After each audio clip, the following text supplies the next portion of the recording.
Assalamualaikum warahmatullahi wabarakatuh.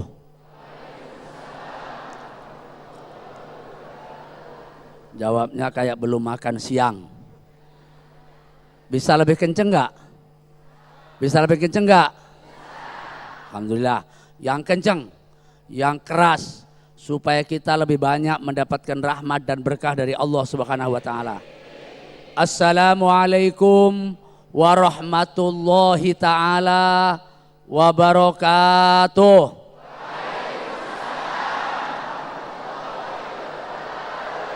Bismillahirrahmanirrahim. Alhamdulillahilladzi hadana ila siratim mustaqim. Wassalatu wassalamu ala sayyidil awwalina wal akhirin wa ala alihi wa sahabatihi wa ahli baitihi wa man tabi'ahum bi ihsanin ila yaumiddin. La haula wa la quwata illa billahil aliyyil azimil qail. Ya ayyuhalladzina amanu taqullah wa kunu ma'as shodiqin. Para alim ulama yang kami muliakan, para kasepuhan kita, pimpinan takmir Masjid Agung Malang, jamaah Masjid Agung yang ganteng-ganteng, cantik-cantik, gagah-gagah. Amin dong. Mau dikasih memble? Amin ya Rabbal. Pemirsa TV One di mana saja berada, hari ini kita akan ngaji tentang jujur. Jujur ini kalimatnya gampang, tetapi diamalkannya susah betul. Jujur, ibu pernah bohong sama suami enggak? Sering lah. Bapak sering bohong sama istri gak? Alhamdulillahirabbil.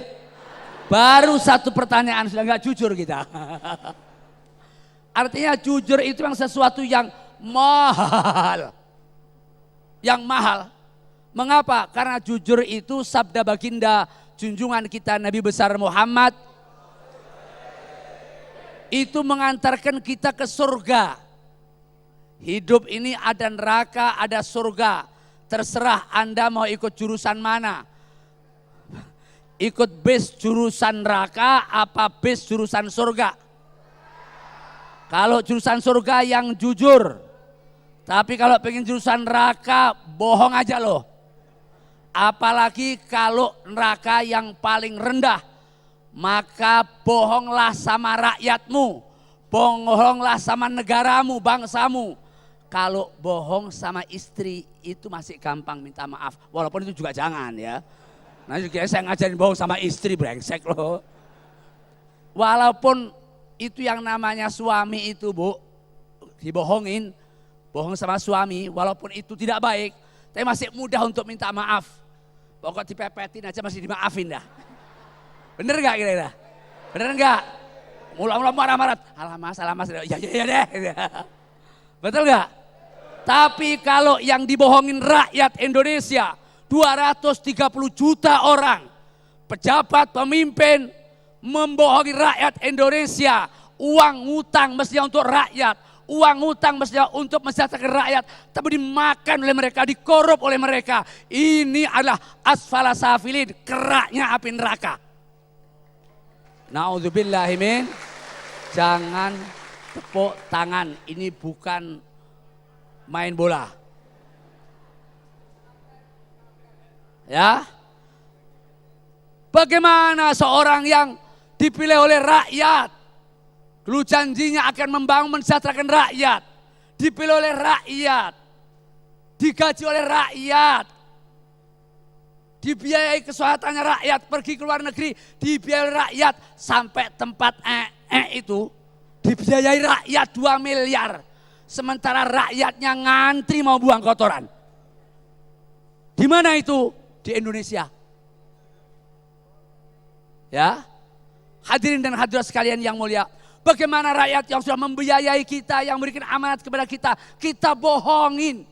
Allahu Akbar walillahil hamd. Kalau seorang yang kita bohongin gampang kita maaf. Tapi kalau 200 juta kapan kita bisa minta maaf? Sementara baginda junjungan kita Nabi besar Muhammad Sallallahu alaihi wasallam menyatakan, kalau seseorang masih punya hak atas seseorang yang lain, maka sulit bahkan barangkali amal kebaikannya tidak akan diterima oleh Allah Subhanahu wa taala. Na'udzubillahi min. Karena itu Syekh Abdul Qadir Al-Jilani waliyum min awliyaillah. Beliau ini menjadi wali, sultanul aulia. Apa rahasianya? Kata beliau, banaitu amri ala sidqi. Aku membangun keberhasilanku ini, dunia dan akhirat ini adalah dengan kejujuran. Ceritanya suatu saat beliau mau mondok ke Baghdad, pamit sama ibunda tercinta. Kata ibunya, nak, ini aku sangonin kau dua. Yang pertama aku kasih uang 40 dinar. 40 dinar. Ini cukup untuk setengah tahun. Yang kedua, satu titipkan. Saya titipkan, jujur. Jujur. Jangan sekali-kali berbuat bohong walaupun yang kecil. Ini kadang-kadang kita kan, alah kecil aja gak apa-apa. Yuk kecil lama-lama jadi gede. Betul kan? Lama-lama jadi besar. Jangan meremehkan yang kecil itu. Kata ibunya, walaupun kecil jangan kau berbohong. Pokoknya jujur dan 40 dinar ini. Dibawalah pergi. Loh, kok kamu jujur amat? Kok kamu jujur amat? Ini namanya rampok, jadi aneh ada orang jujur. Ya, rampok aja aneh lihat orang jujur, apalagi perampok uang negara, aneh lagi itu ya.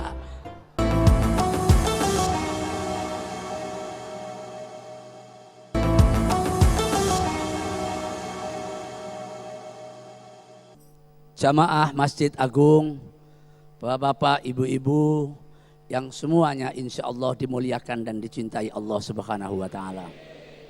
Syekh Abdul Qadir Al-Jilani menuju Baghdad, sampai di Hamazan, di kampung yang sepi, tiba-tiba ada pembegal, perampok, ditangkap dia. Ditangkap kemudian diserahkan kepada pemimpinnya. Pemimpinnya rampok tadi, bosnya rampok. Setelah ditanya sama bos rampok, apa yang kau bawa di tasmu ini? Dia bilang, saya membawa uang 40 dinar. Kaget dia, kepala rampok ini. Loh, kok kamu jujur amat? Kok kamu jujur amat? Ini namanya rampok, jadi aneh ada orang jujur.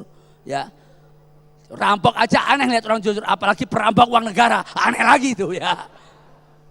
Itu, jadi aneh kata dia. Lah terus kenapa kok kau jujur seperti ini? Kamu kan tahu saya ini perampok. Kau jujur kau bawa uang. Mestinya kan kau simpan.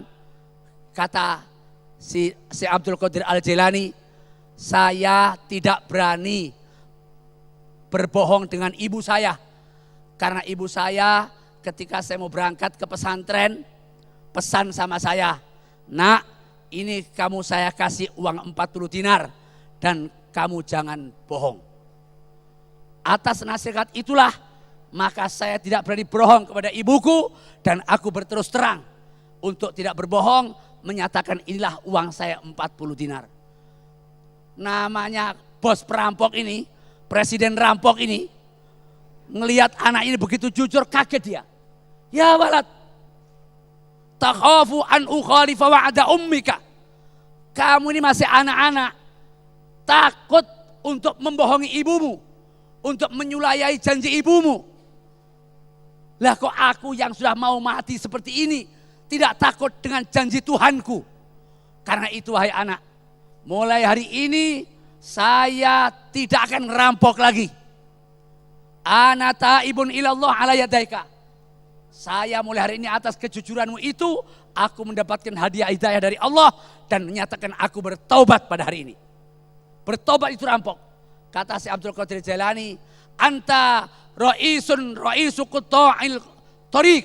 Kemarin engkau masih menjadi bosnya perampok dan hari ini engkau menjadi bosnya ra'isut taibin, bosnya orang-orang yang taubat kepada Allah. Akhirnya mereka termasuk pemimpin perampok tadi itu diangkat oleh Allah menjadi salah satu waliyum min auliyaillah. Jadi Kalau Sultanul Aulia, Syekh Abdul Qadir Al-Jilani menyatakan banaitu amri ala sidqi. Kesuksesan beliau, keberhasilan beliau menjadi Sayyidul Aulia, Sayyidul Walillah, Sayyidul Auliaillah. Pemimpin para wali-wali Allah itu dibangun atas kejujuran. Dan kalau orang itu menjadi walium min auliaillah, kalau bangsa ini, kalau kita ini semuanya, kalau bangsa Indonesia ini oleh Allah Subhanahu wa taala dijadikan sebagai kekasih Allah. Amin. Maka Allah menyatakan, ala inna awliya Allah la khaufun alaihim wa la hum yahzanun. Kendor. Ala inna awliya Allah la khaufun alaihim wa la hum yahzanun. Ingatlah hai pemirsa Damai Indonesiaku TV One di mana saja berada. Ingatlah jamaah Masjid Agung Malang yang berbahagia. Sesungguhnya kekasih-kekasih Allah yang dibangun atas kejujuran itu, mereka tidak pernah akan takut. Amin. Mereka tidak pernah akan susah. Mengapa kok bangsa Indonesia masih ketakutan, masih susah? Karena banyak yang tidak jujur. Na'udzubillahimin. Na'udzubillahimin. Suatu saat Nabi ke pasar, inspeksi ke pasar, ngelihat sahabat-sahabat yang sedang berdagang. Tiba-tiba ada yang berdagang makanan, dibuka sama Nabi. Buka sama Nabi, kemudian dilihat yang paling bawah. Nabi tanya, ini yang bawah kok basah kenapa? Anu ya Rasulullah. Anu kenapa? Anu kehujanan. Lah kenapa kok ditaruh di bawah nggak di atas? Biar nggak tahu yang beli ya Rasulullah. Apa kata Nabi? Man ghassana falaysa minna. Barang siapa yang berbohong, yang menipu, tidak jujur, tidak termasuk umat Nabi. Dari hadis ini maka Nabi seakan-akan menyatakan bahwa orang yang beriman itu ukurannya adalah bagaimana kejujurannya. Man ghassana laisa minna kata Nabi. Karena itu mudah-mudahan kita semuanya setelah ini jujur semuanya. Tidak ada yang terjangkit penyakit bohong. Bayangkan, tidak seorang pun di antara para sahabat yang meninggal dimandiin sama Nabi, dikafanin sama Nabi, pakai jubahnya Nabi lagi. Allahu Akbar. Disolati Nabi yang mimpin sendiri. Didoain sama Nabi. Alangkah mulianya ini batu ini. Baru saja masuk Islam. Dan Nabi menyatakan itu adalah karena kejujurannya.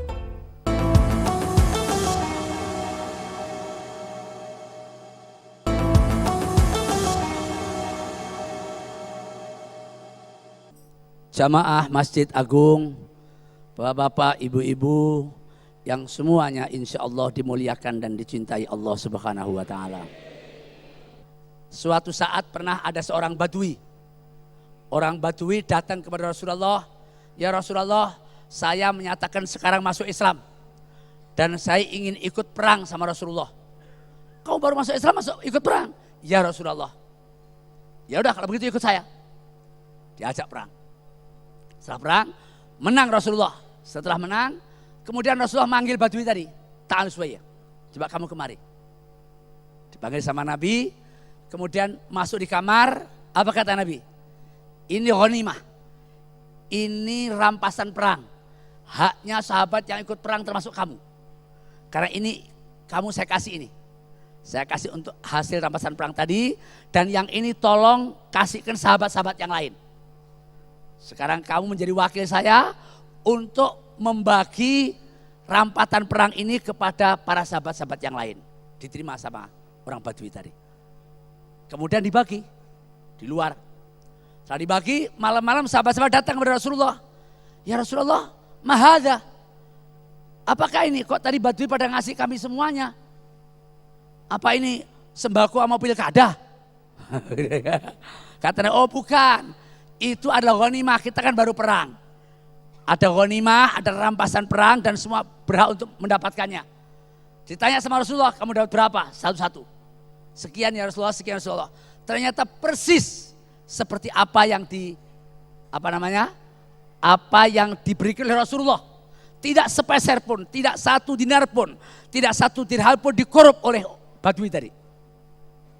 Akhirnya paginya dipanggil lagi sama Nabi, Badui tadi. Ditambah lagi. Ditambah sama Rasulullah, kata Badui tadi, "Mala hadza ittaba'tuka ya Rasulullah." Bukan karena ini aku ikut engkau ya Nabi masuk Islam.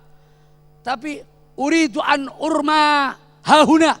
Saya ingin di tempat ini aku diajak perang oleh engkau ya Rasulullah. Sehingga kalau aku perang aku mati syahid, itu yang saya inginkan ya Rasulullah. Akhirnya besok waktu perang diajak lagi sama Nabi. Badui yang masuk Islam dan kemudian suruh bagi ghanimah hasil perang tadi itu, rampasan perang tadi itu dibagi dengan jujur tanpa sedikit pun dikurangi sama dia. Ikut perang lagi dia. Setelah ikut perang, ternyata betul sesuai keinginannya, dia terbunuh. Fakutilah, terbunuh dia. Setelah terbunuh, Rasulullah mendengar dia terbunuh, langsung Nabi mengambil mayatnya sahabat tadi, dimandiin sendiri oleh Nabi. Coba alangkah mulianya batu ini. Dimandiin sendiri sama Rasulullah. Setelah dimandiin fakafanahu, Rasulullah menutup, membungkusnya bukan dengan kain kafan, tapi dengan jubahnya Nabi. Allah, sahabat menangis semuanya. Alangkah mulianya ini Badui ini, baru saja masuk Islam. Dan Nabi menyatakan itu adalah karena kejujurannya. Sholat kata Nabi diangkat sendiri sama Nabi, dipimpin sholatnya oleh Nabi sendiri. Dan kemudian Nabi berdoa dengan doanya yang sangat terkenal. Allahumma ya Allah ya Tuhan kami, hadza rajulun kharaja fi sabilika faqutila syahidan wa ana syahid. Ini doa sangat terkenal dari baginda junjungan kita Nabi besar Muhammad sallallahu alaihi wasallam. Bayangkan, tidak seorang pun di antara para sahabat yang meninggal dimandiin sama Nabi, dikafanin sama Nabi, pakai jubahnya Nabi lagi. Allahu Akbar. Alangkah mulianya tadi. Semuanya disolati Nabi yang mimpin sendiri. Didoain sama Nabi, ya Allah ini adalah seorang laki-laki hambamu yang keluar untuk memperjuangkan agamamu dengan kejujuran. Fakutilah syahidan, dia terbunuh syahid. Wa ana ala dzalika syahid, dan atas itu aku menjadi saksi ya Allah. Aku menjadi saksi ya Allah. Kalau sudah kekasih Allah menjadi saksi, artinya orang ini pasti menjadi ahli surganya Allah Subhanahu wa taala. Itulah karena maka pantas kalau Allah menyatakan ya ayyuhalladzina amanu, ya ayyuhalladzina amanu taqullah, ya ayyuhalladzina amanu taqullaha wa kuntum ma'as-shadiqin. Ya ayyuhalladzina amanu taqullaha ittaqullaha wa kunu ma'as-shadiqin. Wahai orang-orang yang beriman, ittaqullah, bertakwalah kepada Allah Subhanahu wa taala. Tidak cukup hanya bertakwa dalam konteks kehidupan beribadah saja, tapi kata Nabi wa kunu ma'as-shadiqin. Kalau bersahabat, pilih sahabat yang jujur. Kalau sahabatnya jujur, insya Allah dia akan ikut jujur. Orang itu tergantung pada sahabatnya. Itu yang namanya beduk itu kan terdiri dari kulitnya sapi. Kulitnya sapi itu kalau milihnya milih beduk temennya, milih kayu temennya, pagi siang malam dipukulin terus dia. Tapi kalau temennya mushaf, dari tempatnya mushaf, dia akan diciumin oleh orang-orang. Setiap membaca Quran, taruh di atas lemari. Mengapa? Karena teman. Karena itu mari kita memilih teman yang jujur, apalagi memilih pemimpin. Jangan cuma posturnya saja, jangan cuma kekayaannya, gantengnya saja ibu-ibu, tapi pilihlah yang jujur.